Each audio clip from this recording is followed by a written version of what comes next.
Say that we helped in a big way in implementing. Certainly, we have some other areas to do, but I want to say this, Mr. Speaker, that if you read the laws, the acts, many acts that were passed by 10th and 11th Parliament, they all mention they have specific clauses within the act that require that we operationalize or we achieve the two-third gender rule. So in my opinion, there is no one specific act or Parliament that is required for us to pass so that we can operationalize or bring to fruition the issue of two-third gender rule. Mr. Speaker, the other thing that is amazing, and I think it's been mentioned by many members here, we've made 4 attempts, but 4 attempts to do what? 4 attempts to amend the Constitution. So it's like we've been required to write another Constitution and then implement it. I want to submit that that is the very wrong thing for this Parliament to do. We were not called upon to amend this Constitution to implement it, but to pass laws to implement it. So even those 4 attempts we were making, I think certainly if anybody had gone to court to challenge those amendments, it was likely to succeed. So, Mr. Speaker, even as we go through this, I think it is important to know that in this country, in the future of this country, there will always be activists, there will always be political leaders, and there will be the leaders and politicians. The Constitution that we have is a product, by and large, of activism. We must be very careful, because the implementers of a Constitution that was brought forth by activism should not be activists. You will burn the country. We now need leaders, we need political leaders who understand the country so that we can be able to benefit from putting the country into the kind of crisis that we are now in. Mr. Speaker, when this advisory opinion was given, I was in Daragwa. And even as we were going out, you could actually tell the anxiety. An ordinary person in Daragwa walking at Mairoine asked me, but is that really possible? Can you imagine a pedestrian asking me, iyo kweli inawezekana? So if the pedestrian could be asking of that, what is the judicial value? What is the value in terms of public good on this kind of judgment? I understand the Chief Justice had the responsibility to discharge, but if he had to do all these things before he retires, this is one of the things he picked that will go down the wrong way in his history, and I thought he had done well. Mr. Speaker, 11th of March 2020, we passed in this House the Act on Article 100. It is now pending before the Senate. In the advisory opinion that I have from the Chief Justice, he is saying that he was not advised. Mr. Speaker, we are here speaking publicly. I mean, there is even the judiciary should also know, and they should also I mean, I don't want to say much, but we avoid discussing issues that are before court, not because you have received any writing from the judiciary, but because we have taken we have taken notice of what is happening within the corridors within the corridors of justice. They should also have taken notice of what we have discussed and passed on this floor, and it's in the Hansard. So to do an advisory opinion, and in it say that he was not advised, where at the stage at which Article 100 is, I find it a little bit, not to use the words that he has used, lazy, but something bordering on that kind of a word. Because ideally, even his researchers should have advised him as much. Mr. Speaker, I know the President will be having this. I think also what this means, and I think this is very crucial. And that's why I think Maraga'S has made a mistake. When you pass an advisory opinion of this nature to the executive, we are only lucky that we have a president who will sit and look at the good of the country. If this kind of an opinion was in the hands of another lazy person, you will hold Parliament at ransom. We have lost our independence. You are told, pass it or I send you home. So you are really compromising the independence of the third arm, one arm of government. And I don't know how many other people advise the CJ, because when you compromise the independence of this House, it's a major, major violation. It's an affront on our Constitution. Mr. Speaker, I want to agree and thank you for the decision that you You took the statement that you issued yesterday, the decision that was made today by the PSC, and I think this is a good debate because it now brings this issue to the agenda to another level where we will not be worried about passing laws here on the floor, but allowing the country to know that when you talk about public bodies is not parliament. In any case, it's even plural. Elective public bodies.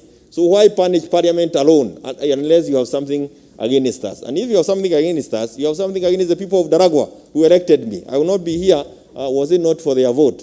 Finally, Mr. Speaker, there is no way you can do this kind of a thing. And then I see he has also said that there is an epidemic, there is the issue of cost in it. And then finally says, it's a pain that we must be ready to bear. I don't know, it's a pain. And he says, there is no gain without pain. This is not a question of pain. It's really putting us in a crisis. And it's a crisis that once you are in a constitutional crisis, who guarantees you that you are going to get back to normalcy? I mean, any person can decide to become wrong and get us the wrong way. So when you are in that kind of a position, in that position of authority, don't look for ways of causing people pain. Look for ways of giving solutions and getting us to move forward, not putting the country into a crisis. Mr. Speaker, I thank you. And I know as members of CIOC, as I mentioned, we will be, with your permission, because the letters must come through your office, we'll be writing to the Chief Justice so that he can also come and account as to why, for now 10 years, he has failed to observe the two-thirds gender rule within his arm of government. I thank you. Honorable Mbadi. Thank you, Mr. Speaker. Mr. Speaker, I want to start by saying that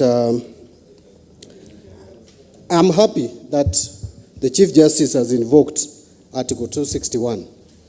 But my happiness is not informed by the same reasons as Millie Odhiambo. My happiness is informed by other reasons. This is a time for this country to start clearly witnessing and seeing the inconsistencies and contradictions in the 2010 Constitution.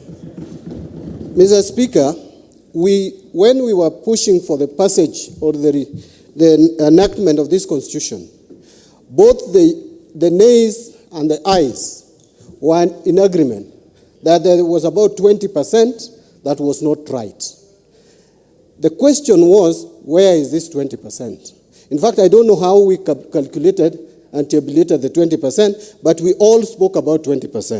Mr. Speaker, now you can see the 20%. Mr. Speaker, I want to give myself as an example. But before saying so, I want to say that our method of electing members to this House, apart from the past the post, it is not proportional representation. That is being practiced in Rwanda and any other jurisdictions that have moved towards realizing this principle. Mr. Speaker, I want to give you an example, and I want to give myself an example. In the last election, at the party primaries of the ODM party, we were 3 candidates. I got 12,498 votes. The second candidate, who was also a man, got 10,726. And the third candidate was a woman. She got 506 votes. In the general election, Mr. Speaker, again, I had an opponent or a competitor, a lady, who only got 273 votes. Mr. Speaker, what the people of Super South said is that they don't mind a man representing them, including women. And in fact, the women voters are over 50% in my constituency. Now you are telling them that an individual, through the provision of Article 261, is telling the people of Super South that they should have elected either the lady who got 506 or the one who got 43, not 73. And that is why I'm being sent back home so that they do another election. Mr. Speaker, there is nothing that can be more unjust than that, Mr. Speaker. Mr. Speaker, The other question I ask myself, and by the way, I've been supporting, religiously supporting, that we provide a solution to Article 100 and a solution to Article 27 of the Constitution. But the question I've been asking myself, and I was keenly listening to Honorable Tiende Amono. Unfortunately, I think he has left. And is here. And also, Nzamba Gitonga, who gave his opinion. Mr. Speaker, I'm asking myself, the drafters of the 2010 Constitution provided for Article 177 of the Constitution and 178, clearly spelling out how the two-thirds gender principle will be respected at the county assemblies. But, Mr. Speaker, when they came to the national legislation, what did they do? They looked at the Senate and created 16 seats for women. After the 47, which is left to anybody to contest, there are 16 for women. And another 2. One, a youth who is a woman. Another one, a person with a disability. 18 seats were specifically created in the Senate for women. My understanding is that this was meant to help achieve or realize the two-thirds gender principle. Now, when they came to National Assembly, Mr. Speaker, they created a seat no one had ever imagined. The 47 women reps. No one ever imagined that there could be a position contested only by women or by any gender in the 47 counties. And we thought that was to realize this principle. Now, why was it so difficult for the people of Kenya to just decide that we want National Assembly to not have more than two-thirds of either gender? And Senate, the same. Why did they come with the provisions as it is in the Constitution? And that is why I think whether we say what, this principle, Mr. Speaker, I want to say it here.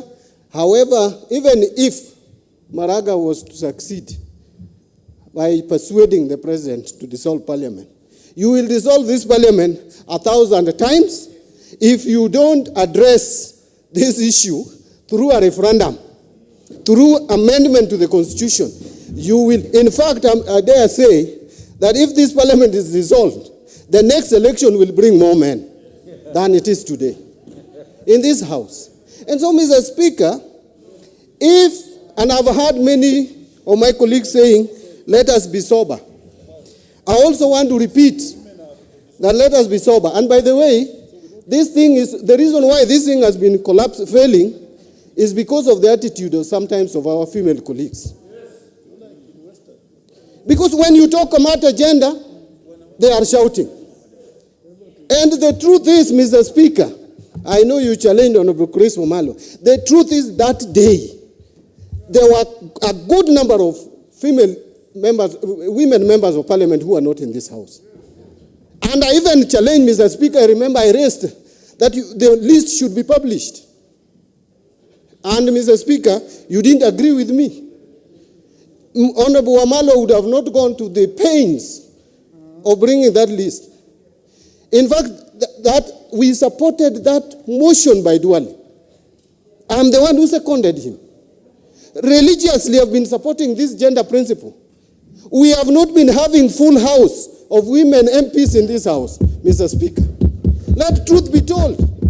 They are the ones who are failing us.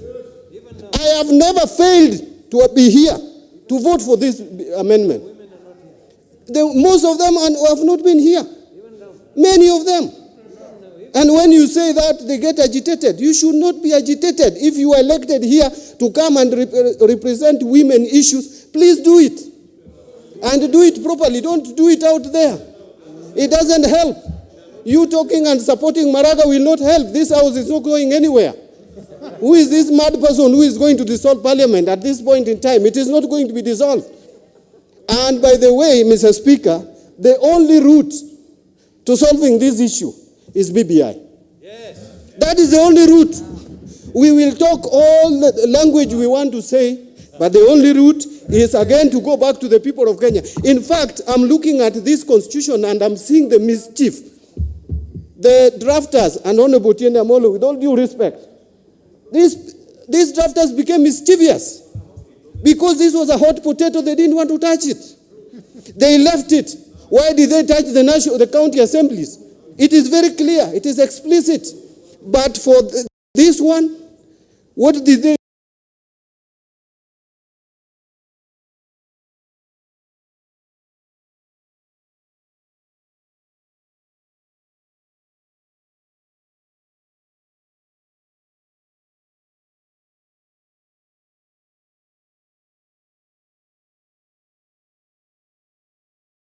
do? If you strictly read this constitution, even that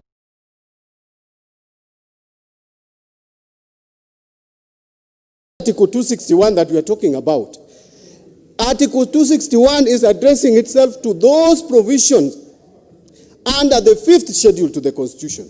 Yes. And by the way, we were burning midnight oil here. There are only 6 members of Parliament, Mr. Speaker, who have served this Parliament, in this Parliament, longer than I have. Yes. And Mr. Speaker, I remember very clearly, we could legislate up to midnight. Yes. The leader of majority, you can bear me witness. Yeah, we were here. And we passed almost everything that was in the 5th schedule. Yes. This provision of Article 100 is not even clear that it is the 2/3. It just talks about promoting women representation, promoting youth representation, proposing marginalized representation, and those living with disabilities. The only article that talks to the 2/3 gender rule is Article 27. And Mr. Speaker, there is no provision in this constitution that gave timeline, Mr. Speaker. Just the same way, this same constitution and Article 261 has left it without setting timelines for the president. But Mr. Speaker, the people of Kenya wanted to take away the power to dissolve parliament from the president. Then we create again in the same constitution power to dissolve parliament. These are contradictions that must be addressed. And Mr. Speaker, I wanted just to speak to the fact that as members of parliament, let us not dwell so much on whether this house is going to be dissolved or not, because I know it is not going to be dissolved. What we need to talk to now is the inconsistencies in this constitution. Are there issues that before BBI report is out, because I think something can still be changed at this time, we should change them. Mr. Speaker, and I'm not saying that we remove the 2/3 gender rule.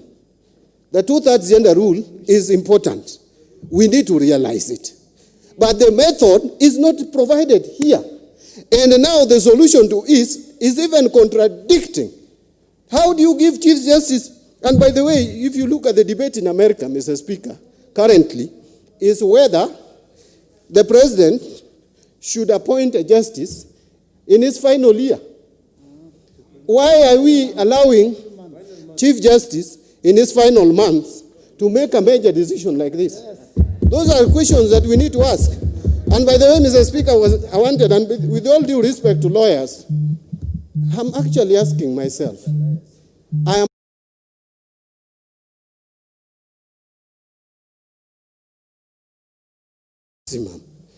why, what is this? What is the rationale, the wisdom behind these 70 years?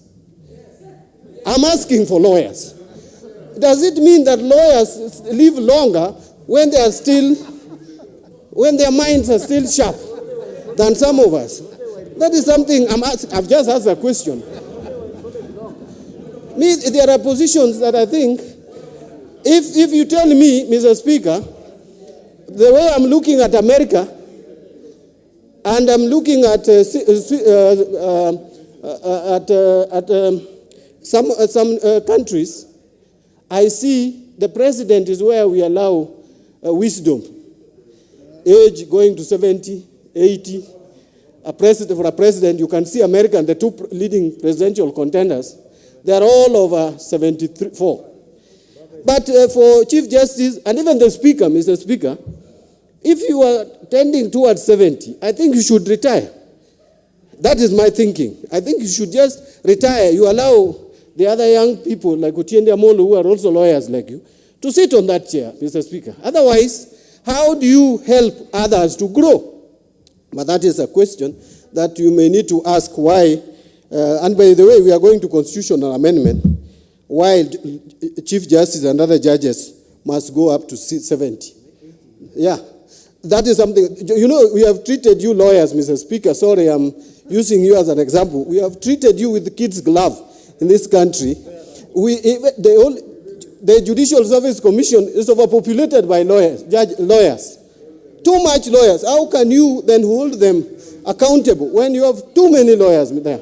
And that is why, Mr. Speaker, let me stop there because I can see the chair of the Justice and Legal Affairs Committee is getting agitated. My final remarks, my final comments is that as members of Parliament, let us just send a strong message that for us to realize the two-third gender principle, we have to go back to the people. Through BBI, let us propose a constitutional amendment, because again, we can also not just expand this Parliament. Beyond 349, honestly, where are we heading? There must be give and take. We must treat the two houses, Senate and National Assembly, as one Parliament. And if this house is overstretched, let's get some numbers to the Senate so that we realize the two-thirds gender principle, but use proportional representation as a principle of electing members. But if it is first past the post, Mr. Speaker, take me back home. Even if it is not going to be John Badi, the MP for Super South, it will be another man, I guarantee you. Thank you, Mr. Speaker. Well, you're speaking to, I suppose, the provisions of Article 81B, that the electoral system shall ensure that not more than two-thirds of either gender are represented. I don't know whether Parliament has been vested with the power to decide the electoral system, or is it a function of the sovereign to choose the electoral system. Leader Majority. Thank you, Honorable Speaker. Honorable Speaker, let me start at the outset by congratulating you as the chair of the Parliamentary Service Commission for the statements you made this morning and the advisory you gave members yesterday, which helped to bring down the temperatures that were beginning to be fanned, and the fire that were being fanned by activists all over, saying, almost creating the situation that Parliament is illegitimate. But you've helped, first of all, in terms of reasserting the legitimacy of Parliament and putting facts so that people did not know. The issue here, and I believe the Constitution, when we adopted it, and the clamor for the new Constitution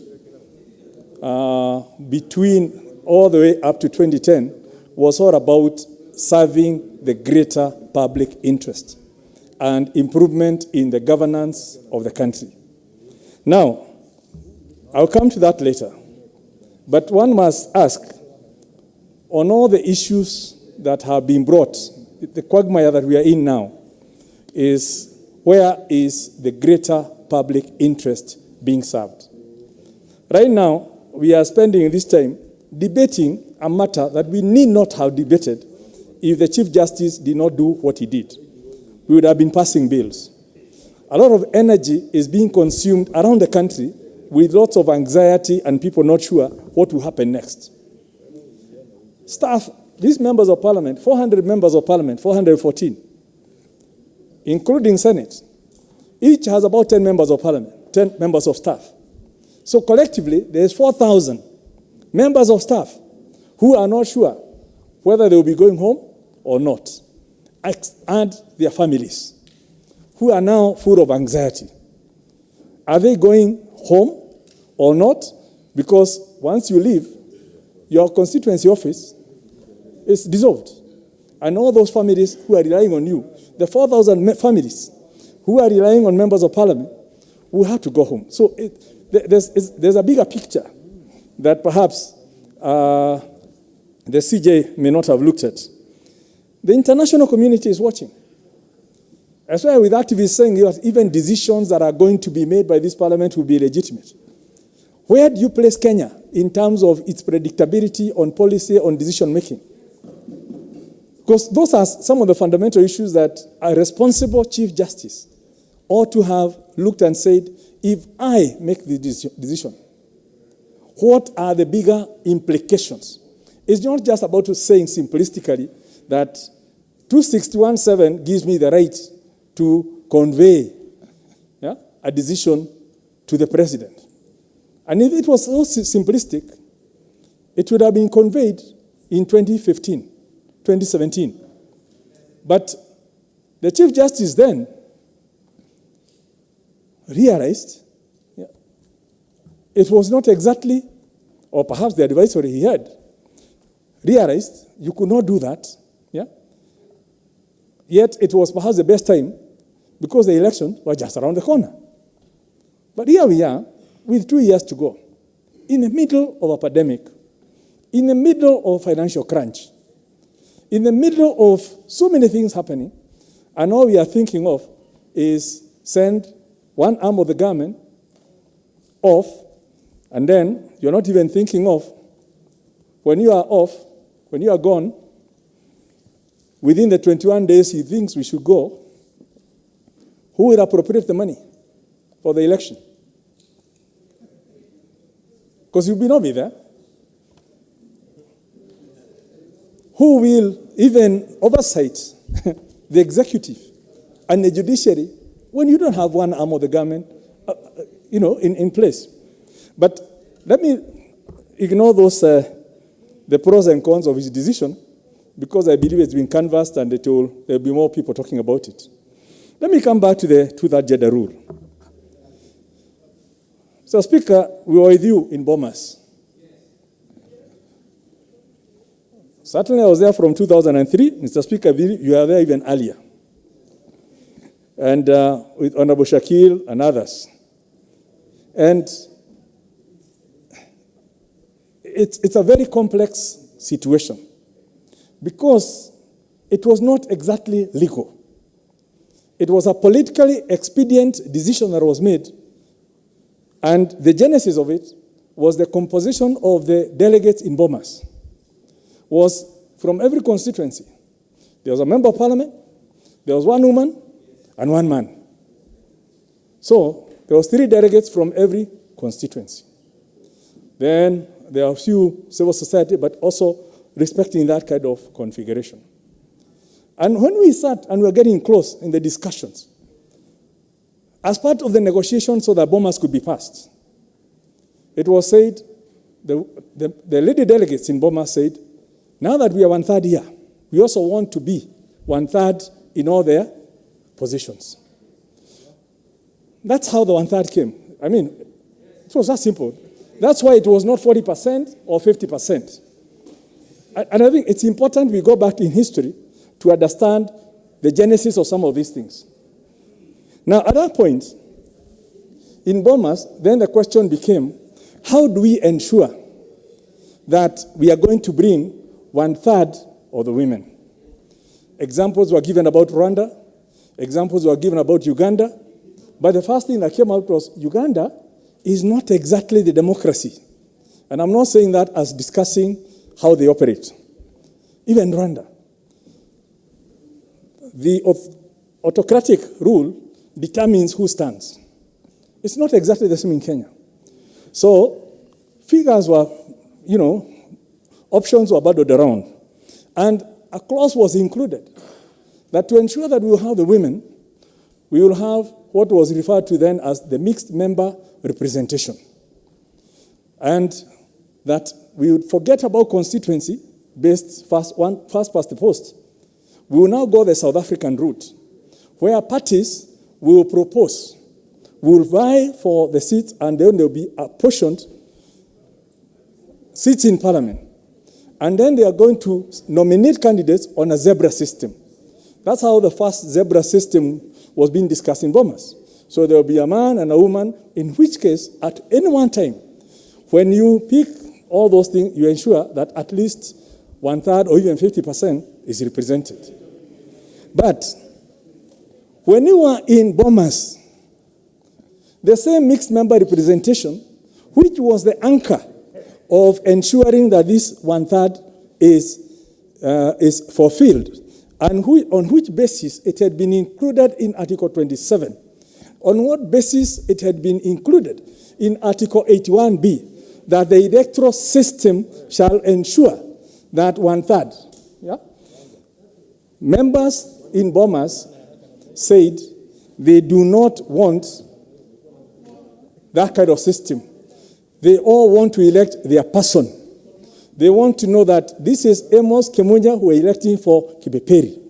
They don't want to be told that as a party you elected Jubilee with 206 and then the people are taken to them.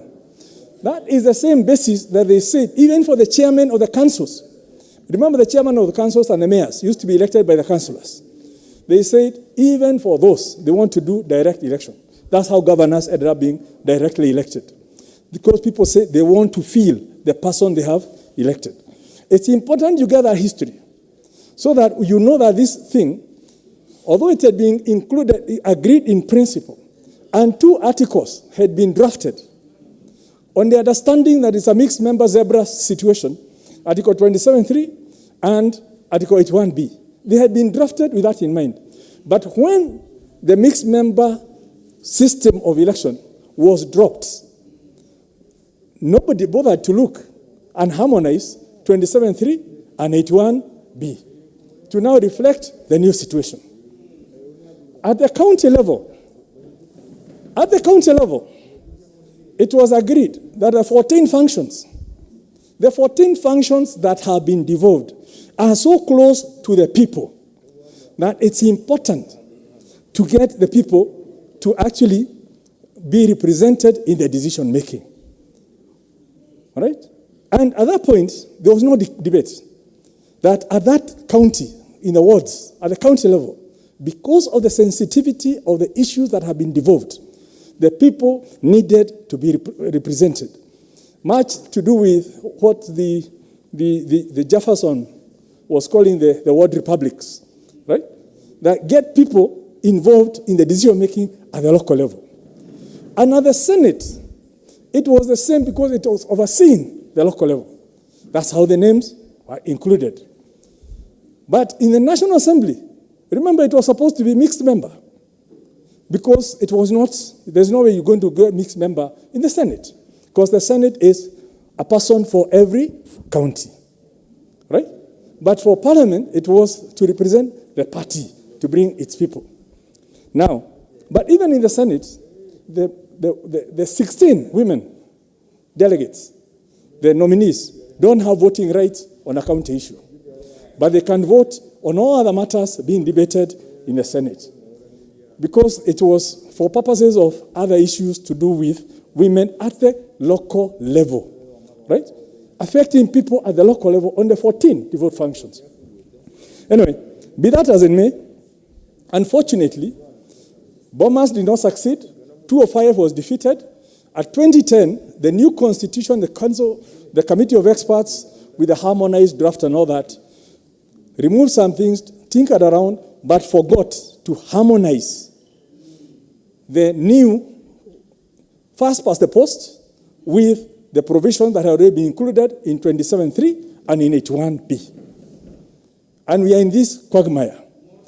Article 1 puts the power, the sovereign power of the people to decide on the Kenyan people. It's them to determine who they want to represent them. So, in the absence of the system of voting being included in the Constitution, creating that zebra style, any other you put will be in contradiction to Article 1. I'm not a lawyer, but I was in Bomas.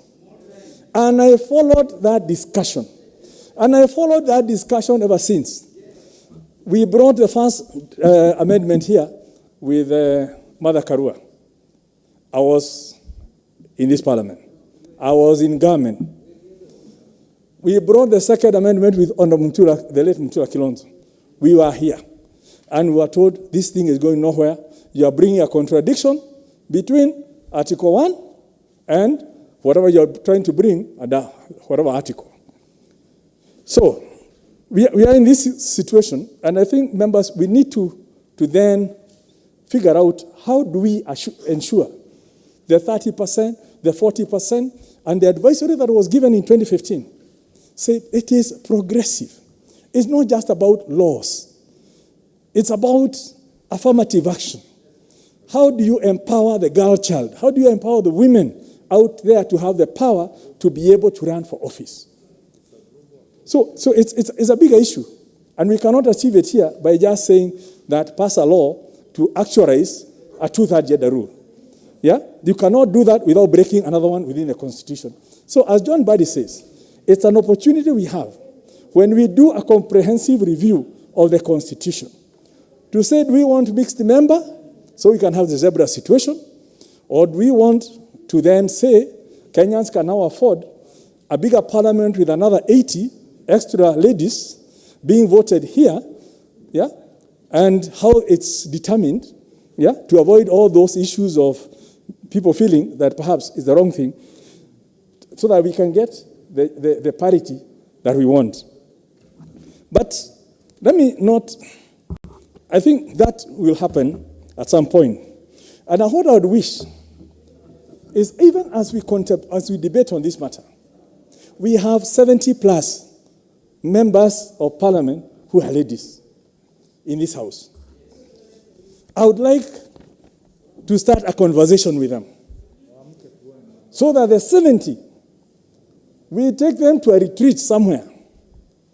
Whether it's for 1 week or 2 weeks or 3 weeks, we lock them there and tell us, give us the solution to how we are going to sort out the two-thirds gender rule. No, it's my proposal. Because at the end of the day, the question that we get asked as men when we go promoting and saying we need more women in parliament, the first question that you are asked, even those who are there, what have they done? We get asked that question.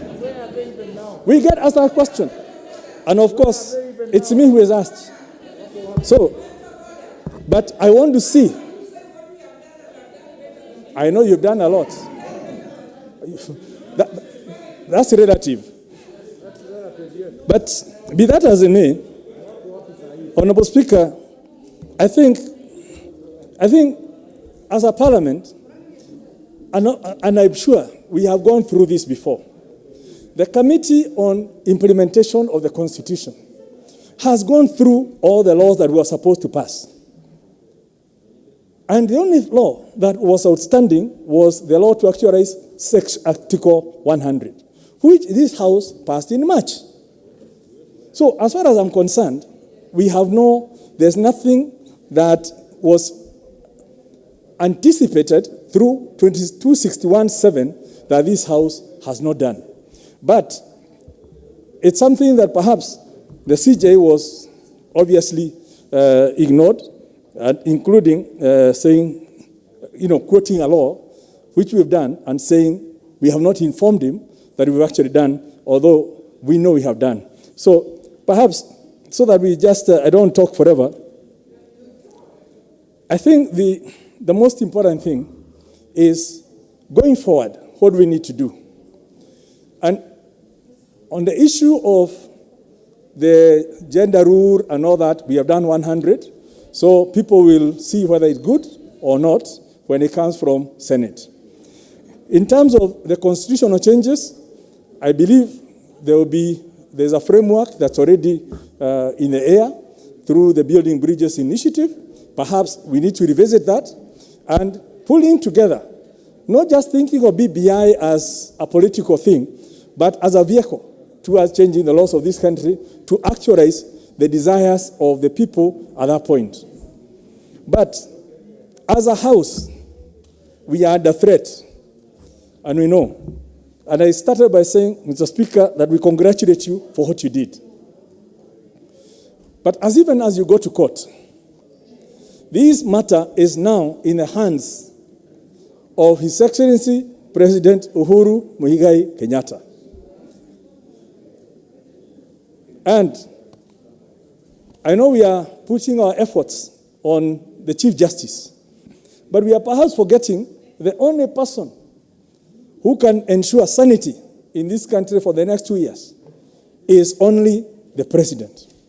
And I would like the House that we join together in appealing to the President to consider, as he has always done, the bigger public interest.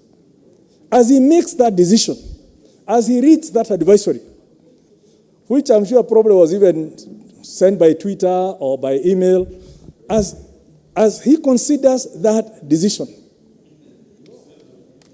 to apply his conscience to the bigger public interest, to the special circumstances that this country is in, and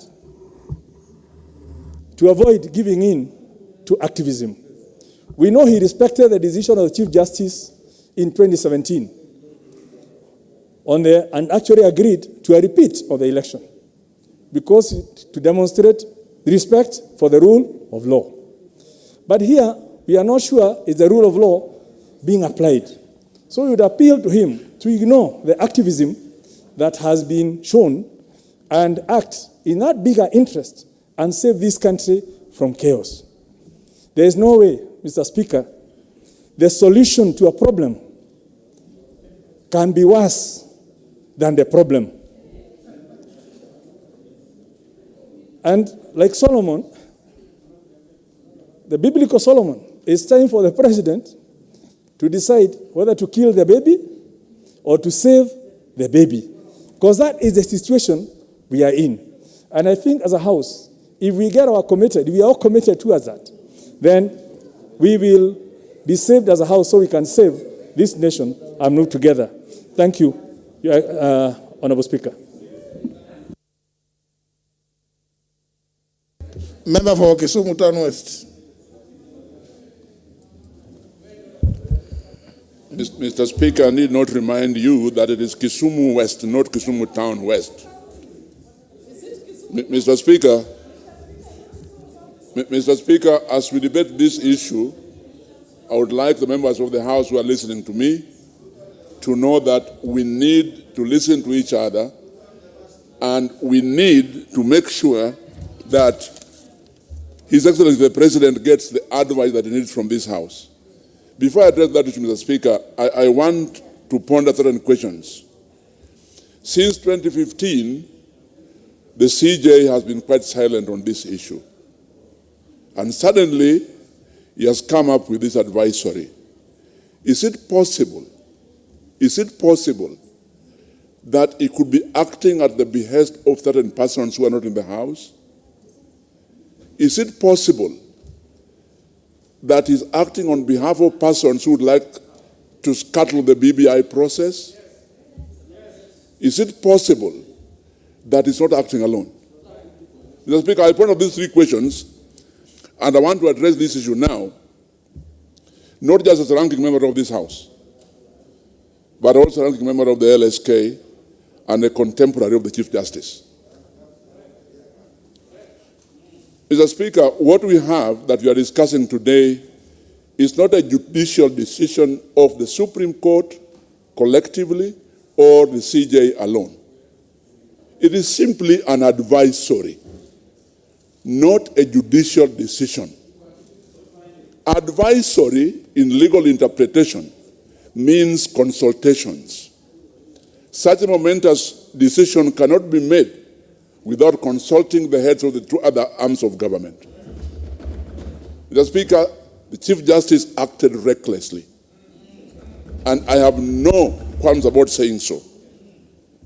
But now that he has done what he has, it is upon us now to take this opportunity to tell the Chief Justice that his advice is erroneous and wrong, and to tell the President why he must ignore that advice.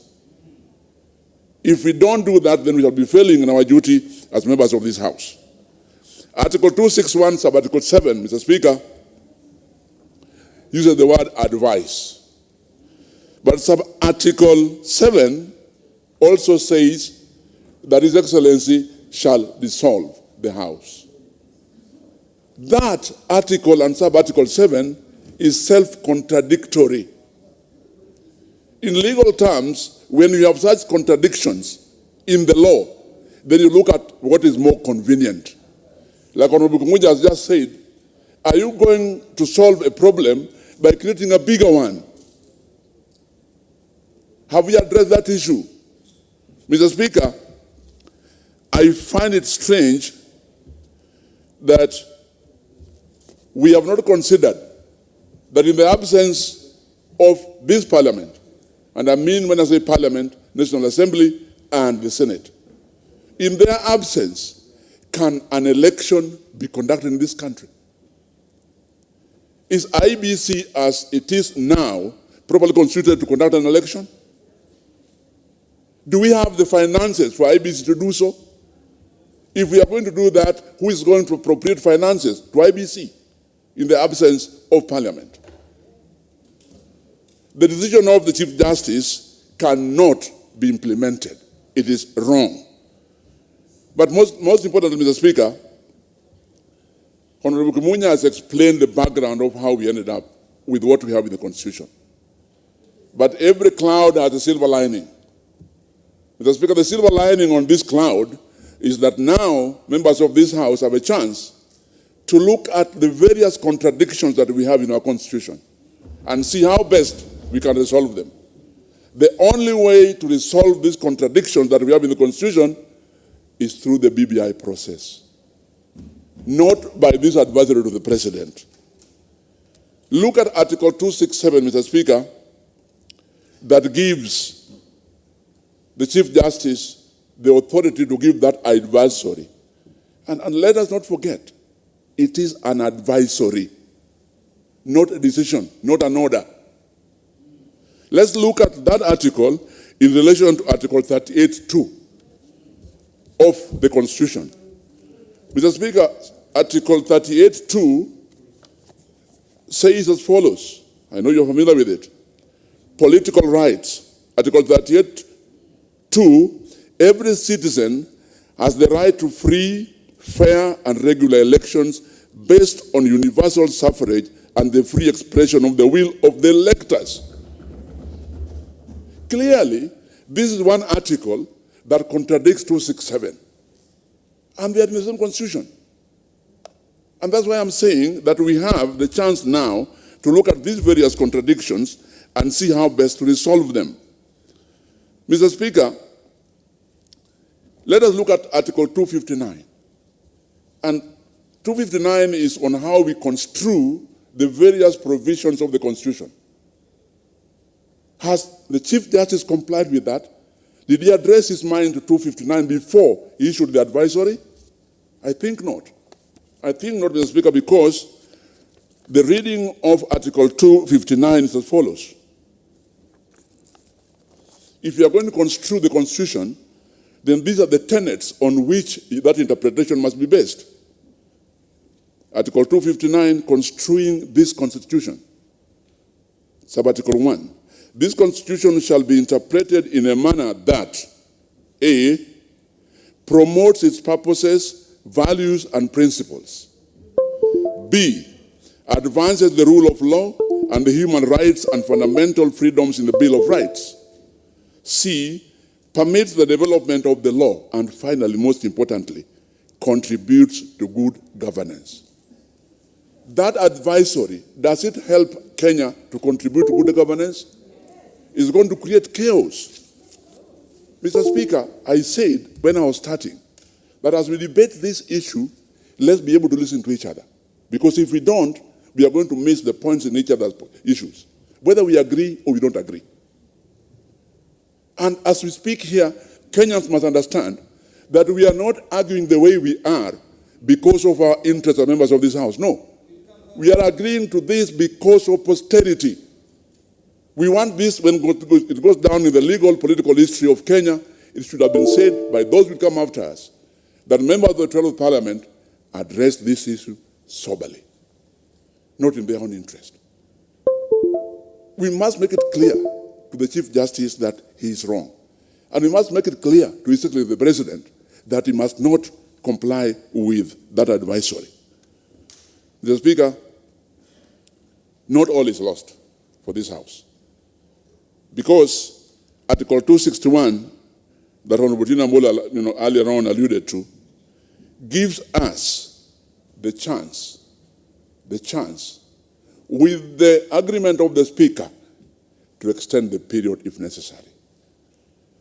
If we are able to garner 2/3 majority of the members of this House, all we need, Honorable Wangwe or somebody else, to do is to raise an amendment based on 261, extend the period, pass it by 2/3 majority, and we are home and dry, and there will be no crisis in the country. So let's not discuss this issue as if we don't know the way out.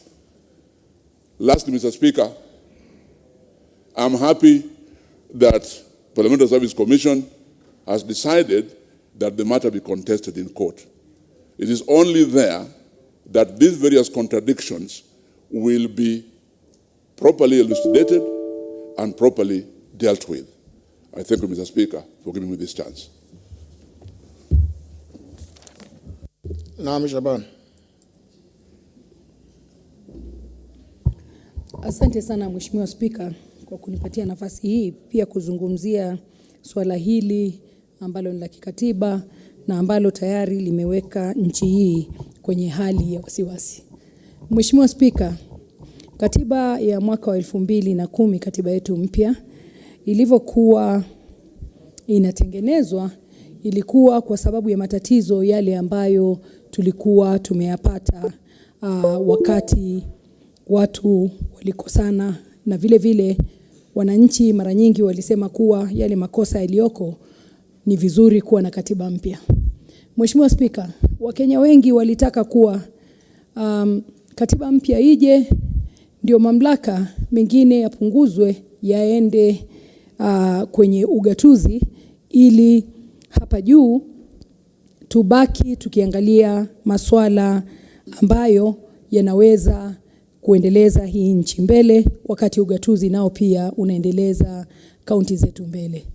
Mheshimiwa Spika, jambo linalonitatiza, manake nilikuwa waziri baada ya katiba hii ilivyopitishwa mwaka 2010 mwezi wa Agosti, nilipata nafasi ya kuwa waziri wa jinsia. Na Mheshimiwa Spika, swala hili la kipengele cha 27(8), kipengele hiki kimetutatiza mno. Manake tayari kiko kwenye ukurasa wa haki zetu, na vile vile ni kuwa huwezi kukigusa kipengele hiki kama hutarudi kwenye kielelezo, yani referendum. Mheshimiwa Spika, jambo linalonisikitisha ni kuwa mtu akipatiwa kazi ya uongozi, kuna umuhimu wa huyo mtu yoyote aliyekuwa kwenye ofisi ile aliyopatiwa ajue kuwa Kenya si kwa sababu ya mtu mmoja ama watu wawili, bali Kenya ni watu karibu milioni 50.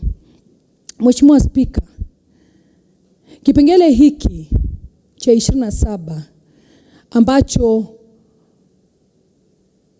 kinatumika kuwa ni kwa nini bunge hili la kitaifa halina watu wa jinsia moja, haswa wanawake.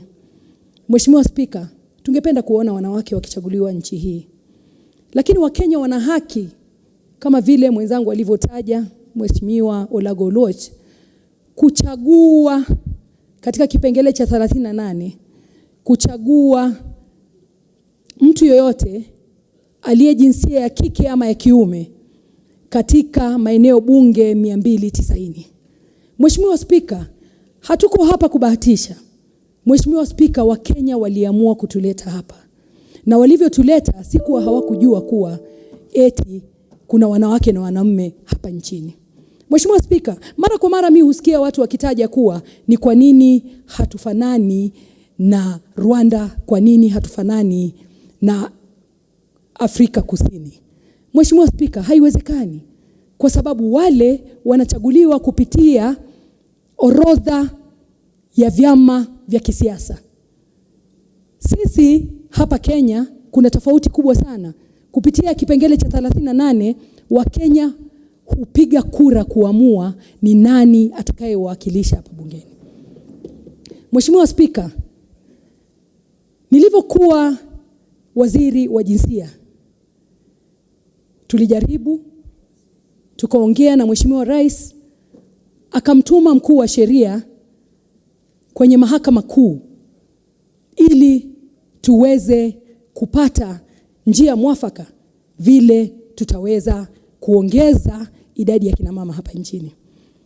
Wakatuelezea kuwa wanatupatia miaka 5 ili tuweze kupata njia mwafaka. Lakini vile vile mahakama kuu haikusema kinaga ubaga ya kwamba je, swala hili litatatuliwa vipi? Na wakataja kuwa swala hili ni lazima zipalishwe polepole ili tufikie idadi ya kina mama vile inavyotakikana. Mheshimiwa Spika, mwenzetu Mheshimiwa Otende Amolo alikuwa na bahati ya kuwa kwenye wale ambao walikuwa wataalamu wa utengenezaji wa katiba. Mheshimiwa Spika, jambo ambalo hawataki kusema wazi ni kuwa waliangalia wakajua kuwa bunge la kitaifa ukisema utaongezea idadi vile wanavyofikiria, wakashindwa itawezekana vipi. Ndio ukaona kuwa kwenye kipengele cha 177 kwa ugatuzi, kwenye bunge za ugatuzi, waliamua kuweka kipengele ambacho kitaweza kuongezea jinsia hiyo nyingine kabisa. Waliweka bayana na kila mtu akisoma anajua kuwa wanapatikana vipi. Japokuwa vile vile ningependa kusema kuwa walivyoiweka vile kipengele kile kimechezewa. Mheshimiwa Spika, huwezi kuwa tuna maeneo ya ugatuzi kwenye maeneo yetu ya bunge za ugatuzi maeneo 1450, lakini wanaochaguliwa kupitia njia ile wanafika nafikiria wabunge wa ugatuzi karibu 800. Mheshimiwa Spika, ukiangalia mahesabu tayari yanakuchanganyisha. Mheshimiwa Spika, bila shaka kwa sababu kwenye bunge la Senate waliona kuwa wataifanya na weke kwenye kipengele cha 98 kuwa hawa kina mama ama wa jinsia nyingine watapatikana vipi. Lakini kwenye bunge la kitaifa ilishindikana. Mheshimiwa Spika, kipengele cha 27 kinasema kuwa watu wote ambao ni wa Kenya, haswa wale ambao wamepatiwa nafasi za uongozi hapa nchini, na sio wabunge peke yake ndio wako na nafasi ya uongozi. Uongozi upo katika mahakama, uongozi upo katika ofisi ya rais kupitia kwa baraza lake la mawaziri. Nafasi hizo ziko. Kipengele cha 27 kinataja kuwa sio wenye kuchaguliwa peke yake kwenye bunge la Kenya ndio lazima wawe thuluthi zisizopita 2 katika jinsia moja. Inataja hata wale wanaopatiwa kazi upande huo mwingine. Kwa hiyo mikono miwili ya kiserikali wanapatiwa kazi, wawe pia wana idadi ya kutosha, hizo zisipite thuluthi 2. Mheshimiwa Spika, kwa nini iwe bunge ndio litabeba kashfa hii ambayo inatakana kubebwa na Kenya nzima? Inatakana kubebwa na uongozi wote hapa nchini. Mheshimiwa Spika, nilikuwa na wasiwasi ya kwamba siku moja tutakuja tuwe na jaji mkuu ambaye atafanya vitu bila kuuliza na kuweza kuzungumza na washikadau wote ili kuweza kuleta njia mwafaka ya kuweza kusaidia sisi kutatua tatizo hili. Mheshimiwa Spika, bunge la 11 lilijaribu sana. Bunge hili limejaribu kuwa sheria hii tutaileta vipi. Na Mheshimiwa Spika, sio rahisi, manake huwezi kulazimisha mtu kupiga kura kwa njia fulani. Alafu isitoshe, hupigi kura tu, ni lazima tufikirie upigaji wetu kura hapa. Je, unaleta faida gani ama unaleta nini hapa nchini. Kwa mfano, ukiwa tutaongezea wabunge 80, je, watakaa wapi? Huo ndio ukweli. Huo ndio ukweli wa maneno jamani. Na mficha uchi Mheshimiwa Spika hazai. Mimi napenda kulisema wazi wazi kuwa hayo yote tumeyafikiria. Ndio mimi ningependa kuona wanawake wanaongezeka. Ningependa kuona kuwa tutafute njia ya kuleta kina mama zaidi. Lakini je, Wakenya wenyewe wanatupatia hiyo njia? Tunashukuru kuwa katiba hiyo imetupatia kina mama 47 kupitia njia ya wakilishi wa kina mama. Lakini juu ya hapo, Mheshimiwa Spika, tunakumbuka hata seneti, bunge la seneti la kwanza, hakuna mama hata moja alikuwa amechaguliwa. Sasa hivi Wakenya wamejaribu wakaleta kina mama 3.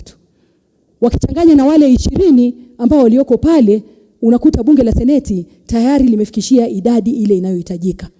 Shida kubwa tuliyoko nayo ni hapa kwenye bunge la kitaifa. Mheshimiwa Spika, nataka ndio kina mama waongezeke. Lakini je, tutaongeza kupitia kinyume na vile wananchi wanavyotaka? Tutaongeza bila kurudi kwa wananchi kuwauliza? Mheshimiwa Spika, kipengele cha 27 huwezi kukigusa bila kurudi kwa wananchi. Mheshimiwa Spika, ukweli wa mambo tuuseme. Mimi naomba Mwenyezi Mungu amguse Mheshimiwa Rais.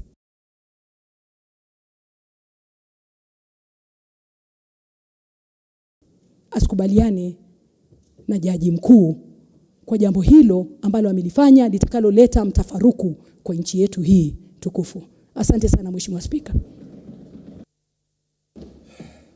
Member from Vita.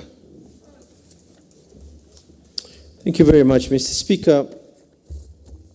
I want to go not necessarily against the grain. My colleagues are requesting me in the background to speak in Swahili. But Mr. Speaker, I think for the right ears to hear me, it is important that they're also going to understand what it is that I'm saying.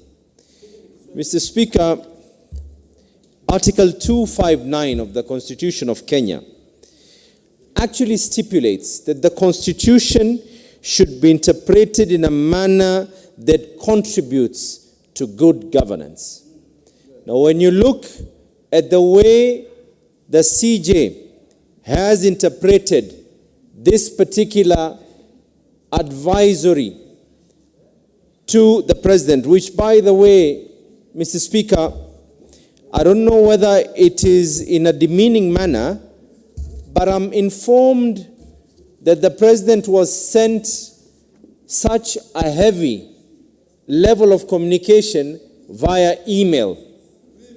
The President actually was sent for this communication via email, Mr. Speaker.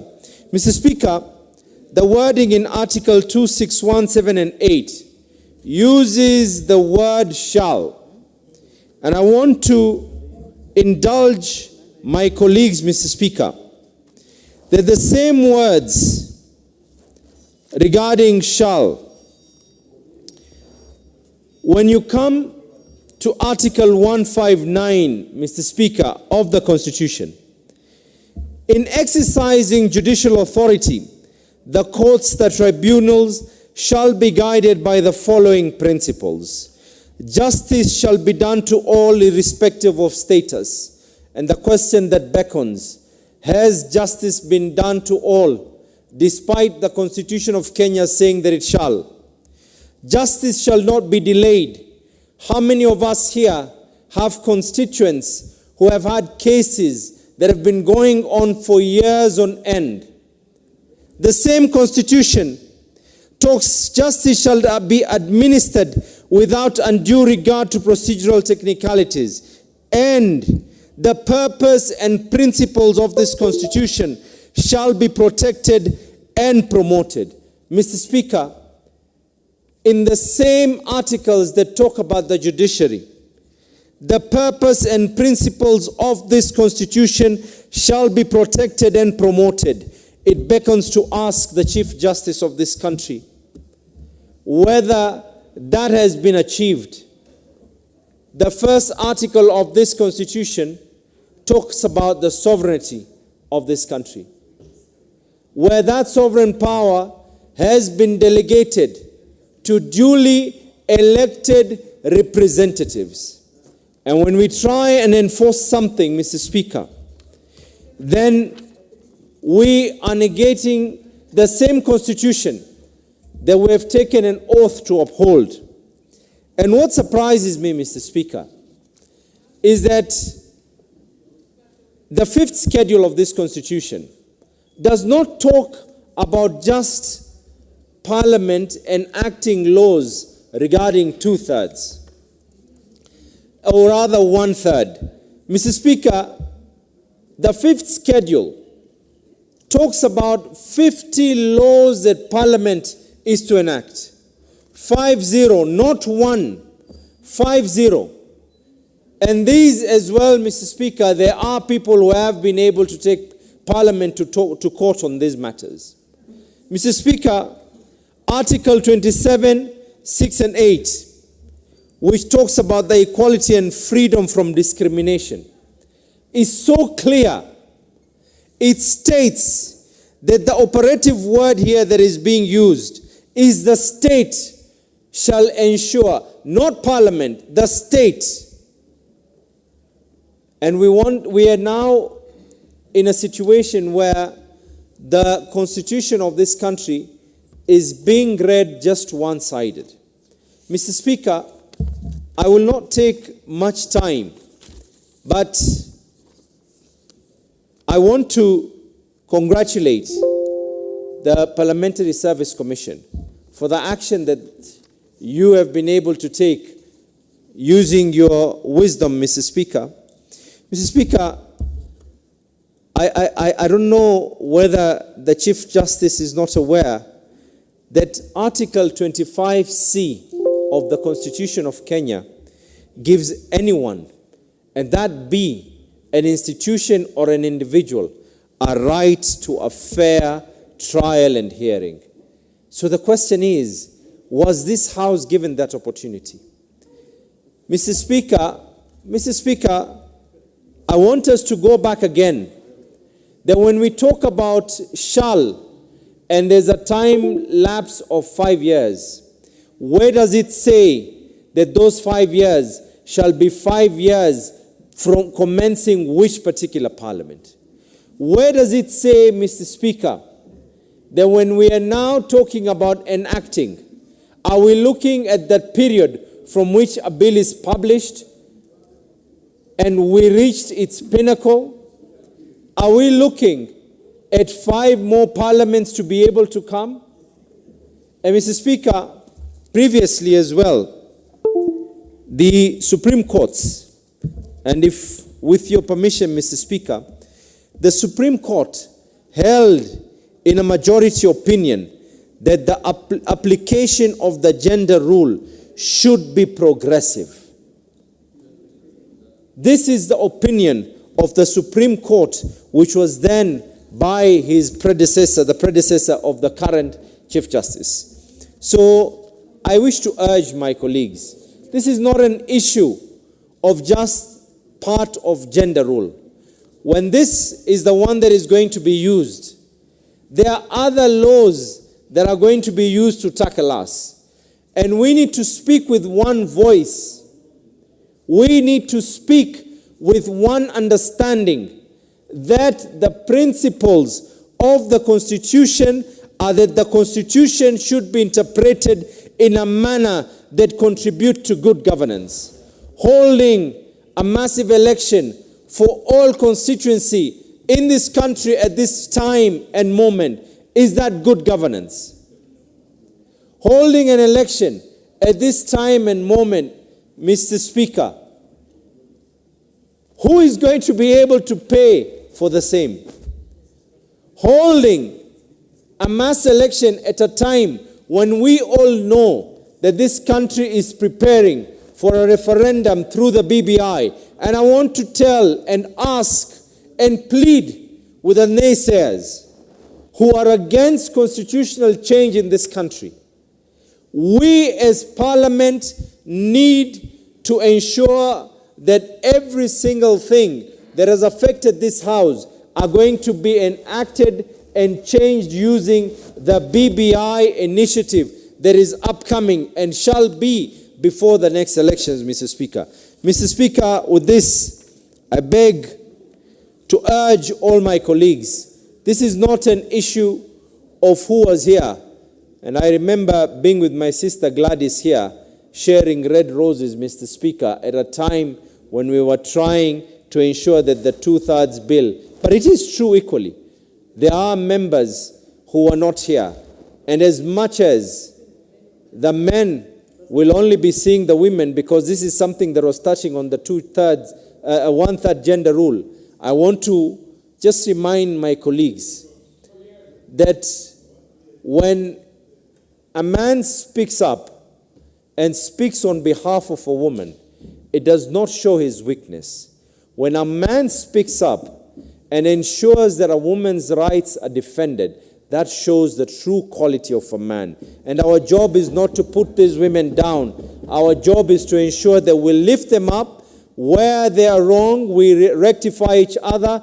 As much as where we are the ones who are to err, they can be able to rectify us. Thank you very much, Mr. Speaker. Now, honourable members, there are still 43 of you who have indicated interest to contribute to this debate. And I think it will not be right for me to, I do not want to deny any of you a chance to speak. So, for the convenience of the House, and in order to allow us to go back to that, what we are debating now, I will reorganize the order paper, so that the business appearing, the following orders are made. Business appearing as order number 11 is taken out of the order paper at the request of the leader of the majority party to allow the committee to go and consider fresh proposed amendments that came in yesterday. That's all, but it will be considered on Thursday afternoon. I know the Honourable Millie Odhiambo, you are the guilty party. Not guilty in the sense that it is wrong to bring amendment, but the committee just got your amendments this morning, and they have requested that they consider. In fact, I think they should invite you so that you can go and discuss with them, so that by Thursday then you move a little faster. Also, order that order number 8 and number 10 be read out so that we dispose of them quickly.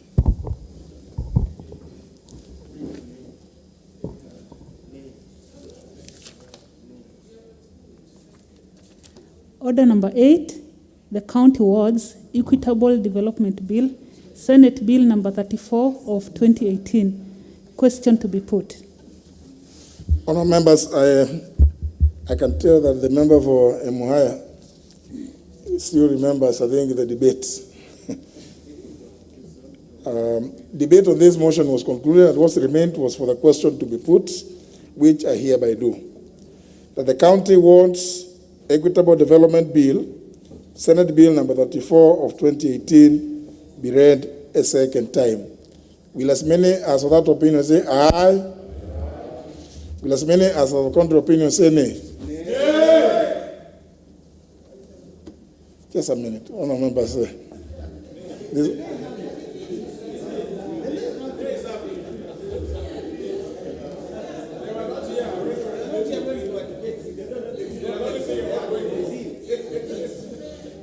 I repeat, honourable members, I repeat,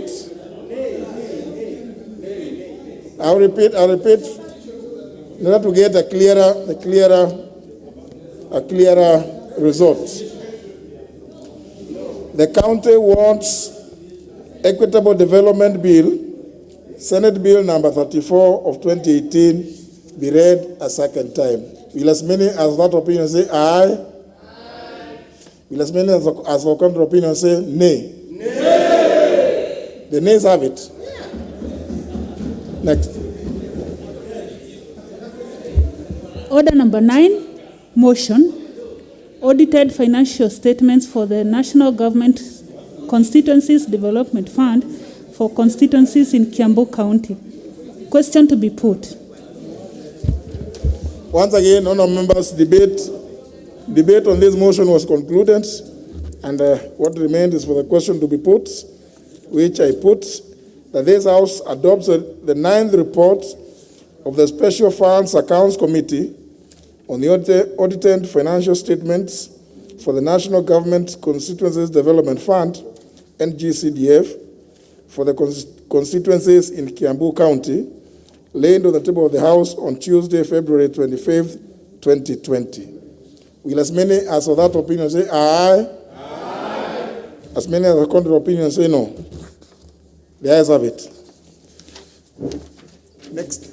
Honour members, very, very briefly, very quickly, the chair of Environmental Committee. This is straight. Move your motion. Call it. Order number 10, procedural motion, extension of period for consideration of specified petitions. Very quickly, please. Thank you, Mr. Speaker. Mr. Speaker, sir, I beg to move that, notwithstanding the provision of Standing Order number 2272, Committee of Petitions, and aware that the charges posed by the COVID pandemic in either House committee sittings, cognizant of the request by the relevant ministries to have additional time to make submissions on the petitions before the committee, and recognizing the need to engage other stakeholders for the detailed information, this House resolves to extend the period for considerations of the public petitions by the Departmental Committee on Environment and Natural Resources specified hereunder by further period of 60 days. 1, public petition regarding an alleged demolition of houses and repossession of land within Langata constituency by the Honourable Nixon Korir MP, presented on 30th June 2020. 2, public petition regarding the encroachment of Nairobi National Park, presented on 2nd July 2020. And finally, Mr. Speaker, public petition regarding mitigations of personnel or perennial flooding of River Sondu, Mliu in Nova Bay County and Kisumu County is presented on 12th August 2020, Mr. Speaker. Mr. Speaker, we are aware of the challenges which the country is facing due to the COVID, and hence, Mr. Speaker, the Committee of Environment and Natural Resources ministries, and due to this situation, Mr. Speaker, the various ministries have sought the committee so that they can be able to present the views within the next 30 days or thereabout, Mr. Speaker. So therefore, Mr. Speaker, that's why the committee could not be able to expedite on this particular matter, and hence we are requesting for the consideration of this House so that the petitions can be submitted within the next 60 days. Mr. Speaker, having said that, I beg to move and call upon the Vice Chair of the Committee, Sophia Abdinur, to second the motion. Honourable Sophia Abdi.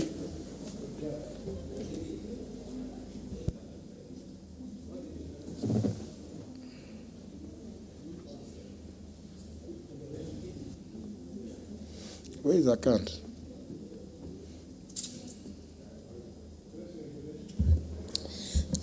Thank you, Mr. Speaker. Mr. Speaker, I beg to second the procedural motion on extension of the period to consider petition before the Committee on and Natural Resources, Mr. Speaker. Mr. Speaker, the matters that are before this committee are very heavy, and it requires a lot of public participation and a lot of stakeholders engagement. We have so far done several, and several other stakeholders have requested the committee